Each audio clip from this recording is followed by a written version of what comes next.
It could be a preview of the national championship game. I truly, honestly believe that. But outside of Penn State, I think you watch the two of the three best teams in the country go at it the other night.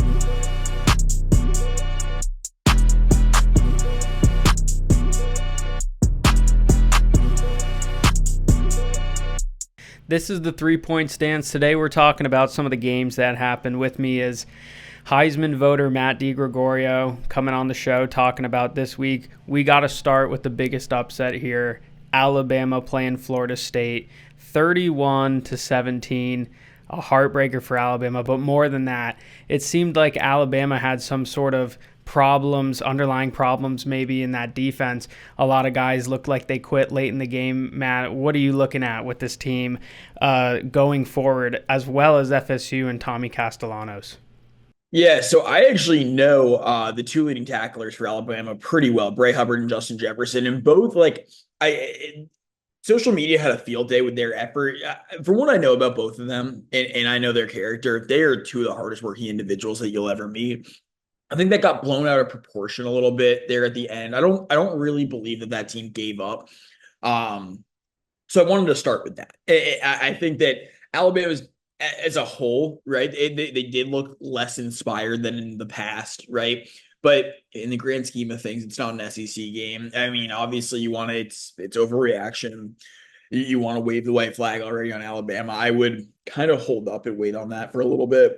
I mean, they just brought in a new offensive play caller. So, I mean, everything just got in a new quarter. Well, Ty Simpson's been there forever. But all things considered, like I think this group just needs a little more time to play together. And I didn't. I mean, I was not. I don't know. I don't think I'd wave the white flag on Alabama yet. I think this is more about Florida State.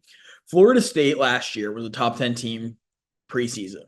They came out. They lost in dramatic fashion overseas, over across the pond to Georgia Tech. And ever since that game happened, that team, who was, by the way, a roster that was built like a top 10 team, was awful.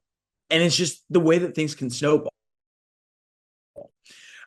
They bring in a guy who beat them a year ago, and Thomas Castellanos. I know he's going by Tommy now. Probably when he goes to the NFL, he's going to go by Tom. It's just like, it's the way that it works, the progression with him. But he played like his job depended on it, like his career depended on it. And it did.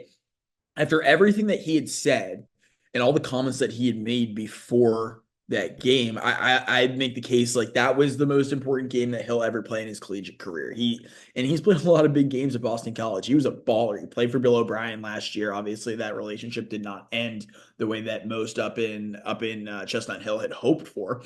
But he goes down to Tallahassee and he gets the job done after talking all the talk that he could ever want, and it worked. It worked. I will say, when you look at this at the end of the year, I don't think this game is going to be as surprising as it is right now. I think Florida State is a borderline playoff team. They're going to have the opportunity to play the big guys in the ACC. They have an avenue to be a serious contender for a national championship. Their offensive line, I actually really like at Florida State. I have liked it for the last 3 years. I think when you look back to that undefeated team that didn't get in the playoff, people really like to just count out Florida State. Their defensive line, their entire defensive line is playing in the NFL from that team. Jared Verse is one of the best defenders in the National Football League. Like I think that people like to count out Florida State very fast, and we discredit a lot of what they can do, despite them being an elite college football team over the past 2 decades. So and when you look back at this, I think Alabama's still a 9-win team. I think they find a way to sneak in to the college football playoff, and I do think Florida State might be a college football playoff team as well. And who knows, they might see each other again in the end. It might go differently then, right? Like you just don't know. So I would pause on the overreactions on that game. A lot of people are calling for Kalen DeBoer's head. Do you see it that way? Well, here's the thing. He's not going to get fired this year. Kalen DeBoer, if he doesn't get to 9 wins this year, then next year his seat is hotter than anyone's in the country. If he can squeak out 9 wins, I still think obviously people in Tuscaloosa are going to be upset. I mean, and rightfully so. It's Alabama, but next year, if you don't get to that 9-win threshold and you do it again, and you have to be a top 6 team in the country the following year, or else you're fired. Look at Ryan Day. I mean, Ryan Day a year ago, if he doesn't win the national championship, I make the case he gets fired. So I mean, you know how cutthroat college football is, and you got to win with the amount of money that's being invested now. You have to win almost every game that you play. And if you don't, your job comes into question. And that's what's going to continue to happen, especially when you're the head coach at Alabama following Nick Saban. Yeah, so moving on to the next game, we have to address this after last night. Josh Hoover and the TCU Horned Frogs come into North Carolina, pretty hostile atmosphere. Bill Belichick's first game, and they absolutely rout them. Is this a bigger surprise than what we were expecting, or do you think it's just the team that's come together through this transfer portal for North Carolina? They need a couple games to mesh. Surprise, I don't think is the right word. I think it was fear. I think this was the fear of what could happen. I mean, Freddie Kitchens, Cleveland Browns fans know Freddie Kitchens all too well. He was the offensive play caller last night, and he will be for the rest of the season. What a joke. I mean, what was he doing? Like, I don't. When I look at what he was having, Gio Lopez threw the ball 6 times in a half. Like, what are we doing? And he started off the game being able to throw the football. I mean, he had that big play right off the jump at South Alabama. Gio Lopez was throwing the ball 20, 30, 40 times a game. And Gio Lopez was winning football games in South Alabama. The people in Mobile loved him as a freshman. And so now he gets into the fold up there in North Carolina. Freddie Kitchens was not playing to the strengths. He was really trying to run the football, which I get against a Big 12 front. Like, if you can run the football against a Big 12 front, then you're set. You're probably going to win the football game, especially as a non-con opponent. I really didn't like that they didn't use Gio's potential and Gio's strengths the way that they should have. I thought that was really where the game plan started to go wrong. The tackling was abysmal. I don't know what was going on. I was, well, and I texted you this. I said, this is one of the worst tackling performances I've seen in a long time from an FBS team. There's a 4th and 4, and granted, it was already a 30-point game at this point, but you have backups in the game on TCU's side. How do you get the guy wrapped up behind the line of scrimmage? You have 7 individuals on him, and somehow the running back fights for the first down. It was remarkable. I really, you don't see anything like that, and especially from a Bill Belichick led side. I was shocked, and that is the fear I think a lot of people at North Carolina had. Right, you got Roy Williams in the building, Michael Jordan in the building, Randy Moss, all these guys who were there. You bring in basically the A crew for ESPN ABC, and you lay worse than an egg. Like, you don't even really, you're not even competitive outside of that first drive that was scripted. So if you're North Carolina, and I feel bad for TCU because TCU is a really good team. They could represent the Big 12 in the college football playoff. And I don't think that would surprise anybody because of how open the Big 12 is and how good Hoover is. And coming in, some of my Heisman people were saying, like, yeah, listen, Hoover has a chance to win this thing, not just be a contender. Like, he's that good of a quarterback. So as a guy who has a vote, like, he's under my microscope for sure. And last night he showed why many people are so high on the Horned Frogs. But back to North Carolina, which I do think is the story. I mean, if you let and I still think Gio Lopez is the right guy to start there. Gio Lopez is so ultra talented. Yes, he's young, but he is a very intelligent kid on the football field. And if you let him and you play his strengths and you let him go and you're Freddie Kitchens and you finally play into his strengths, they're going to be just fine. I think. I hope. I mean, with the amount of talent on that roster, they're at least a 500 team. And if you have Bill Belichick coaching, you should be an 8-9 win team. So I don't know. But yeah, if I was in Chapel Hill, I'd be a little worried. Yeah, you just alluded to him, Matt. Gio Lopez goes 4 for 10 with 69 yards and 1 interception. He did leave halfway through the third quarter, but Max Johnson took over. At this point, it was a lot of soft coverage. But do you expect this defense specifically for UNC to come together? I guess having a coach like Bill Belichick that focuses primarily on that. So if I'm Bill Belichick, like, I would have quit yesterday. Like, I would have just come out and been like, yeah, I don't want to do this. I don't want to deal with 18 through 23-year-olds right now. Yeah, I don't know. I don't know how they're going to do this. I mean, I mean, it's an NFL staff. They have his 2 sons there. They have Freddie Kitchens there. Lombardi's the GM. And I'm definitely missing people too on that staff. Like, I don't understand how they laid such an egg in all facets of the game, really. Like, I mean, listen, like, their defense, like that, I would hate to be a member of North Carolina and have to go to practice today with a game coming up on Saturday, a quick turnaround after that tackling performance. Bill Belichick has never let up 48 points or more in a game in his career. He does that in his first ever college game. I think that maybe some of these college kids are like, oh yeah, Bill Belichick's our head coach. He's a whisperer. He's going to just do it for us. Obviously that's not the play. Obviously it's not the case. Like, it's football, right? Like, you're just not. It's college football. You gotta play. You gotta play the snaps. And Bill Belichick cannot make the kids go do it. The kids will have to choose to do it, and that's what made the Patriots so good. Was because the players were active. They wanted to be great. These kids think that because Bill Belichick's there, they're going to be great. There's the big difference, right? There's no message there, and I don't know if this is all some big Hollywood skip for Bill, and I hope not, because it would be one that goes and tarnishes his legacy for sure. But yeah, if that tackling does not change, I mean, yeah, if Bill Belichick's the head coach for North Carolina in 2026, I'd be shocked. Yeah, we'll have to wait and see for these Tar Heels. Hopefully, they at least get their defense figured out. But moving closer to your territory, Matt, we had a huge game, a night game, primetime game against LSU and Clemson. And man, did Garrett Nussmeier show out, Matt. He went 28 for 38 with 230 yards and a touchdown. This was a pretty tight game on by the looks of the box score. But man, it really seemed like in that second half, LSU kind of took over. It could be a preview of the national championship game. I truly, honestly believe that. I think Penn State is obviously a real threat. They bring back six players on that defense. That's one of the top teams in the country a year ago. No one's bringing back that kind of experience at that elite level. But outside of Penn State, I think you watch the two of the three best teams in the country go at it the other night. Cade Klubnik will be just fine. Dabo Swinney is going to be just fine. Clemson, I think they're good enough to run the table from here on out. They were good enough to win that game. I was more outside of what Garrett Nussmeier did. I wasn't shocked. I wasn't surprised with what the LSU defense did. But Harold Perkins is coming off a serious injury. And the impact that he made along with Whit Weeks in that, and then in the middle of the field there, special performance. Special.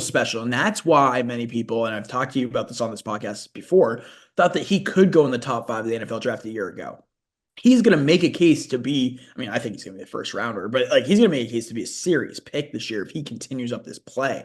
I mean, I was thoroughly impressed with that performance by the interior, and actually, honestly, the entirety of the LSU defense. Their DBs were special in that game, very special. And Brian Kelly talked about that in his post-game presser at length about how good the defensive backfield was for LSU, especially against a guy like Cade Klubnik. And I know people are like, "What has Cade Klubnik ever done for me?" Cade Klubnik is as raw and as good of a talent as you will find in this age of college football. And when he goes out and you are able to put a stoppage on them and make Cade Klubnik really panic in the pocket because there's no one to throw to, there's no options. Like that's a performance that you got to look at and be like, how can you slow this team down? Because if that defense is that good and Garrett Nussmeier is able to get you points, you're set. I thought the Caleb Durham was great. I mean, as a feature back now, I thought he was really, really good. Protected the football for the most part.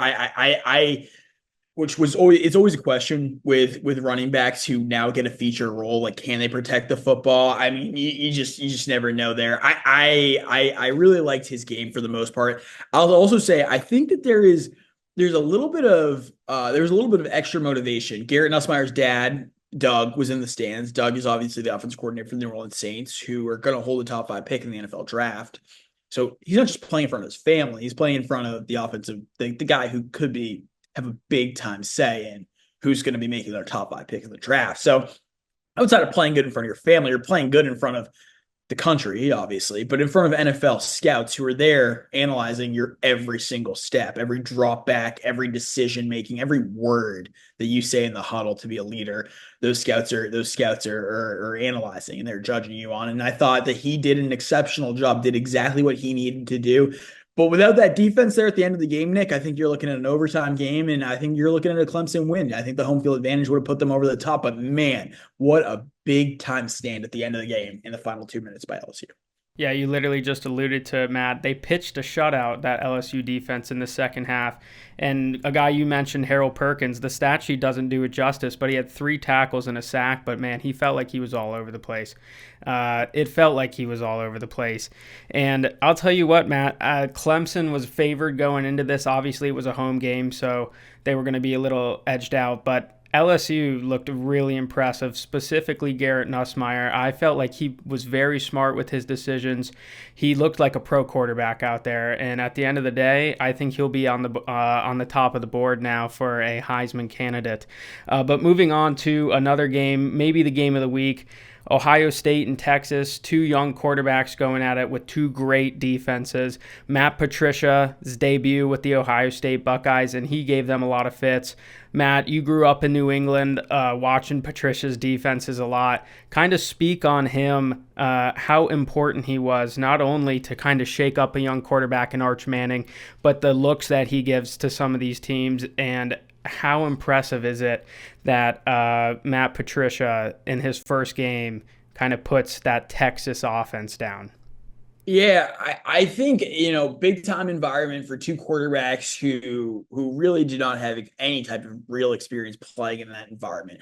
Matty P, and he is everything that people say about him. He's a football guy through and through. Actually, my dad's one of my dad's best friends played with him in college, and Matt Patricia was his captain and up at RPI. And so Matt didn't play big time college football, but what I will say is he learned how to be gritty, how he learned to play it. He learned to play a style of football that may not be the prettiest, but it's going to get you a win. And you saw it in the Patriots Super Bowl against the Rams a few years back when he was okay with being like, all right, we're just going to put the entire game plan on shutting down Jared Goff and force them to run, or shutting down the run game of the Rams and force Jared Goff to beat us. And Jared Goff could not beat them. Obviously, that's why the Rams ended up moving on from Goff, and the rest is history. Stafford comes in, they win a Super Bowl. Matt Patricia is the reason that the NFL looks the way it does right now. Jared Goff in Detroit, with Matt Stafford having won a Super Bowl in LA. That is because of Matt Patricia. His less attractive defensive brand of football has changed the way that we view the sport right now. And I think he saw a little bit of that with the edge rushers being so important. Whether they were in on the play on Arch or not, they were in his face. Arch had to think every single play about these guys coming off the edge, and his internal clock just was not there, right? I haven't gotten to go back and watch this game in its entirety yet, but every single play that I've seen so far, Arch did not have the same kind of composure. And granted, against Louisiana Monroe last year in that start, he was not as composed as a Texas quarterback or as an FBS quarterback should be. But against Ohio State, I mean, it was a little bit shaky. Not enough to cause concern for what his career is going to be. I think I'll be just fine. But what Matt Patricia did is he realized he was going against a young quarterback. He was going against an inexperienced guy. If he can put in, even if they weren't real packages to go after him, if he can at least design a package to make it look like they're coming after him, he can drop an extra guy into coverage, spy Arch in case he wants to run the football, and you're set. And that's really, from everything that I've seen so far from that game, that's what he did. You asked about Matt's style with the Patriots. Like I think when his lone responsibility is calling defensive plays and dealing with the defense, he's really good. When he has extra responsibilities, you saw it in Detroit. You've seen him as an offensive guy actually at one point as well. It's just not the same. He gets defenses. He gets how they work. I think Ohio State has a gem there. Ryan Day is thanking his lucky stars that he has him. I mean, and granted, like, he's had great defensive play callers in the past. Like, this isn't anything new. But Matt Patricia is special, and he wants to prove that he's still got it. I got the opportunity to talk to him last year, actually, very briefly. With the way that he was talking, I didn't know if he was actually ever considering going to be, but I saw him in a college football environment, if he was ever going to consider going into the college ranks again, but he decided to do it, and I think it was the right decision. Yeah, one of the big story coming out of this game, it seems like, is everybody's kind of overreacting about Arch Manning here.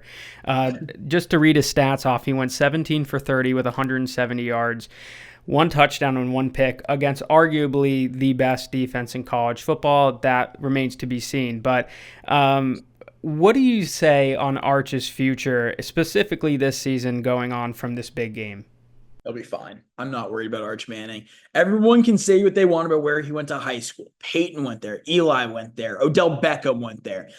He was playing against nobodies. I get it.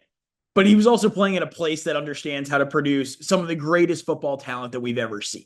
He's going to be okay. He was going against Ohio State. I think we all have to really relax. He was going against a guy who's won multiple Super Bowls, one of the greatest defensive play callers in our generation, maybe the greatest defensive play caller in our generation.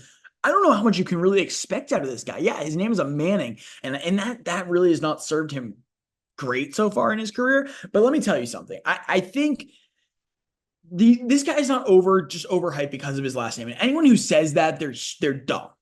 He's got some serious talent. If you just got to watch the tape, watch what he's done in his past, even at a low level in high school. He looks like a man amongst boys as a sophomore in high school.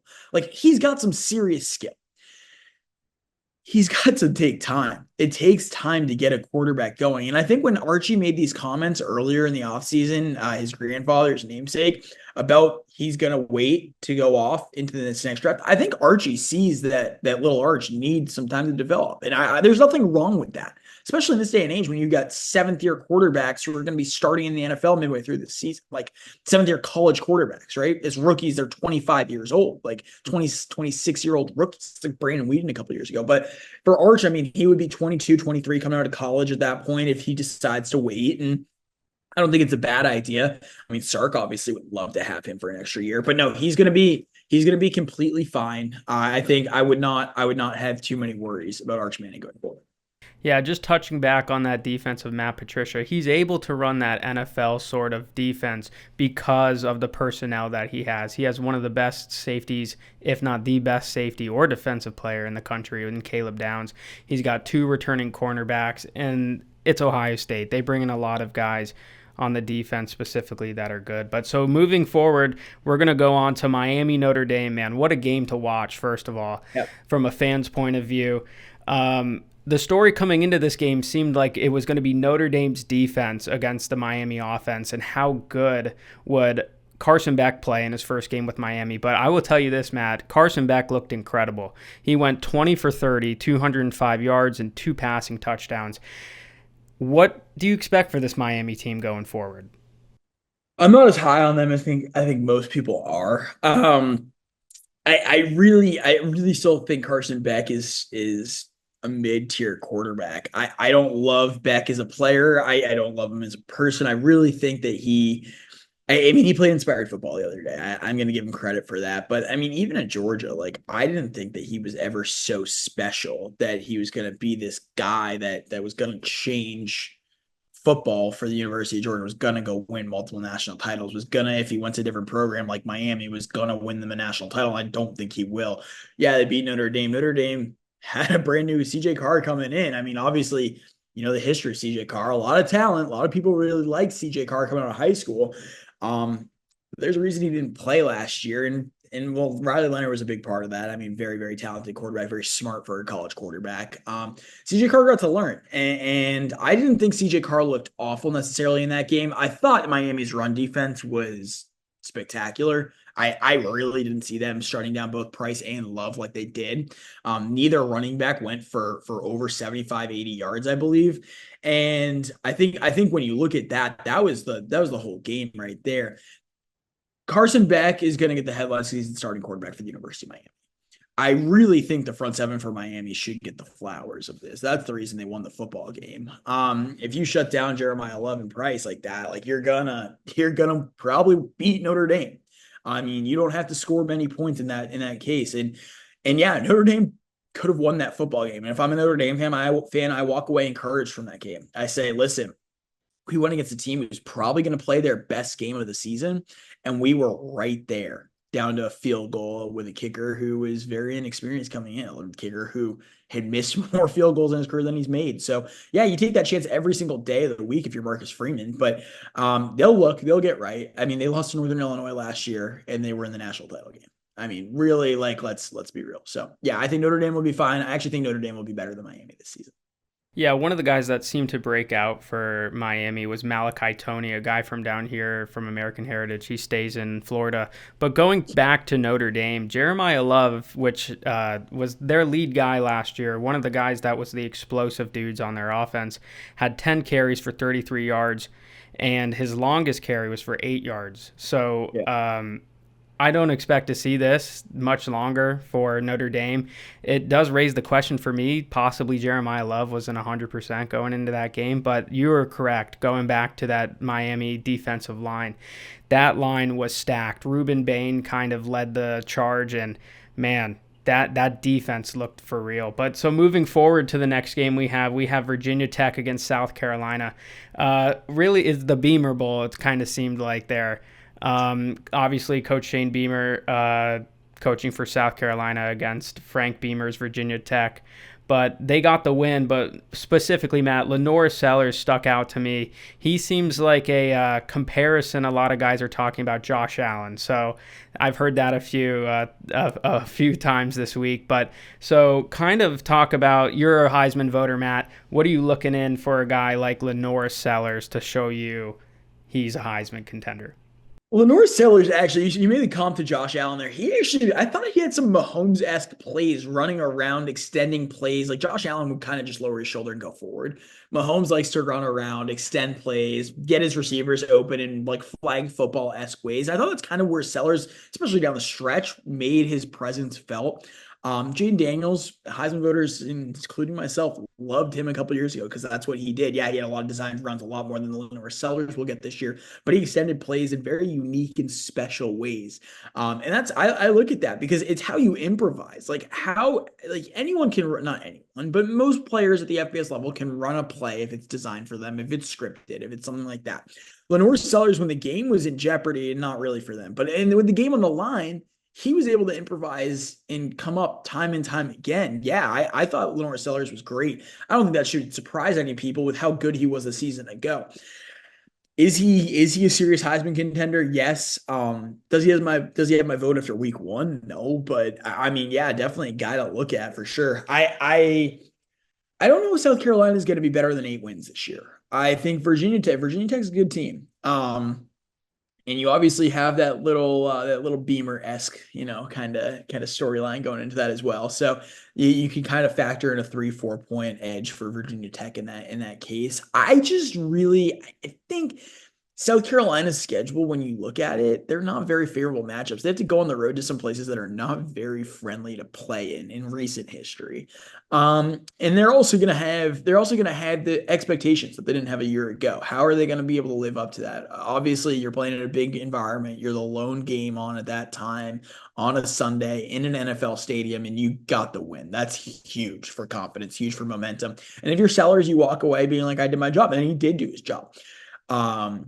But I mean, going forward, like when you start playing SEC opponents, if you're able to do that there, that's where you start to separate yourself. Going against Virginia Tech, great. If you do that against the SEC, yeah, you have my attention. Yeah, we'll have to wait and see where Lenore Sellers ranks up in the SEC amongst quarterbacks at the end of the season. Guys like DJ Lagway, Lenore Sellers, Grant Nussmeyer, who we just talked about. But moving forward to the game that you covered, actually, Matt, on Saturday afternoon was Mississippi State against Southern Miss. Kind of tell us the story and what you kind of saw out there. Yeah, I mean, it's a fascinating piece, right? Like you have Texas and Ohio State on Fox. ESPN elects to counter that. ABC countered with Tennessee, Syracuse. ESPN countered with Mississippi State versus Southern Miss in Hattiesburg.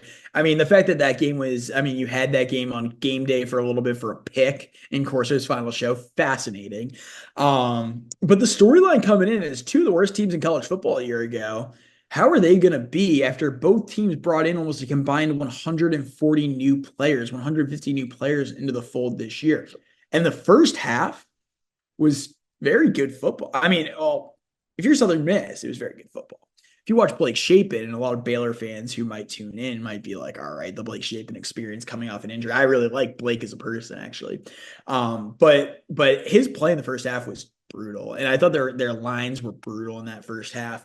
And I don't know how many of your viewers will actually care about this game, but Southern Miss could be the Sun Belt champs this year. Like they could win the conference. I mean, it's essentially a lot of the core that won the Sun Belt a year ago at Marshall, which is obviously a big deal because you go out and you have a first round, second round pick on that team from a season ago. I mean, Southern Miss is going to be good. They have one of the best quarterbacks in the country in Braylon Braxton. He was the preseason player of the year in the Sun Belt, which is obviously a big deal when you start talking about guys who played the quarterback position and had success in the NFL coming out of the Sun Belt. There's a lot of them there. Um, I did ask after the game the Southern Miss head coach about what had happened because they broke down in the second half. So Mississippi State scored 21 unanswered in the third quarter, and the run game for Mississippi State, and they do have two guys who could be NFL guys, like Fluff Bothwell and Devon Booth are two really, really good running backs. Devon Booth was one of the most efficient runners last year in the SEC. Fluff Bothwell comes into the fold. He was really, really good as well. He had 2 touchdowns in 2 series the other day. But I asked Southern Miss head coach Charles Huff, who, by the way, is going to be a Power Four coach in the coming years. Like he is going to be coaching some serious. Alabama is a school that I would actually watch out for Charles Huff. And yeah, he just lost to Mississippi State. I get it, but he is so confident, and that's something right now that Kalen DeBoer is missing up there. And I think Alabama fans who have been in my mentions, they've shown interest in this guy, which I think is a really interesting thing. But after when I asked him about the what went wrong there, he said Mississippi State. I mean, when you put $15 million, I don't even know if that's an accurate number or not, but when you put $15 million into the trenches in the offseason, you're eventually going to get an investment, a return on your investment. And so when he said that, it blew up. Like, I mean, and you start talking about the discrepancy between a G5, G6 school versus a Power Four school, and even a Power Four school or that won 2 games a year ago, the discrepancies are massive. And I think that in week one, because you have a lot of teams right now due to scheduling that are playing big teams, we haven't been able to really see those differences. But if you look at what Ole Miss did against Georgia State, they put up 63 points against a Sun Belt team that is going to be more improved than they were a year ago. That's a Sun Belt team that beat Vanderbilt this season ago, and Vanderbilt upset Alabama. So when you look at that, I mean, you got to start to think, what are we doing here? Why do we have 25 million dollar discrepancies in teams? It's a real argument that I think is going to end up being addressed, and it will be addressed in the near future. My guess is it will be addressed in 2030s, 2032 when the new agreement comes up for the college football playoff, and you have new portal rules and new NIL rules and all that stuff, revenue sharing rules. All the contracts really come up around that time, so you'll start to see that. This is a long-winded answer to Mississippi State Southern Miss, but I'm trying to get as much information to your people as possible here. When you have the difference right now, the lack of competition is drastic. And I don't know if that's necessarily a good thing for college football, because college football fans love when Appalachian State upsets Michigan. It doesn't have to be every week, but they love that. You're not going to see a lot of that. Even as good as Southern Miss is in their conference, they are not talented enough to defeat the worst team in the SEC. What does that say? To me, that says there is a huge difference in the competitive nature of college football. And that I think is a problem for the sport. So yeah, that was my takeaway from the game. It really had nothing to do with the actual game itself, but I think that was the biggest storyline that I took, was the differences between top echelon schools versus those schools that are just trying to fight and compete to stay alive. Yeah, a couple games to note for this Mississippi State team is next week they get Arizona State at home, but you look 3 games later they play Tennessee, which is their first SEC game. So is your expectation for this Mississippi State team altered in any way after this game? No, it's actually I actually thought I think it's worse. I mean, if I'm them and I'm like I have 3 point lead, and they really should have had a 12, 14 point lead at the halftime break.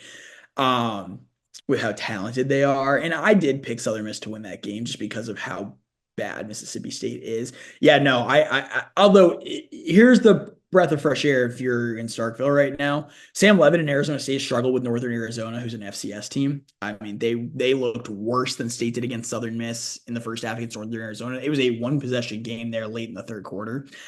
So yeah, I think, and that's a team that was a playoff team a year ago. No Cam Scatterbo, I get it, but you still got Sam Levitt, who is a serious Heisman contender. And Arizona State really struggled out west with Northern Arizona. Can they go into Starkville and win? I think they do. I think most people think they do. They're going to enter as double-digit favorites. Will they? I don't know. And if Mississippi State starts 2-0, then you get the SEC fans looking like, uh-oh, like we're the deepest conference. We got 60, we're 16 deep. You're going to start to hear that narrative. So yeah, the SEC fans across the country right now should have their eyes on that game. Because Mississippi State wins that game, they're going to be right up Big Ten, right in the face of Big Ten fans saying our conference is so deep, and this is why we're only going to have two playoff teams because they're all just going to beat up on each other, right? And they might have a case there too. Yeah, well, we'll have to see in about a month. We'll get our answer for this Mississippi State team. But Matt, thanks for joining us. Hopefully, we can do this more often throughout the college football season. But thanks again. Yeah, absolutely, Nick. Thanks for having me.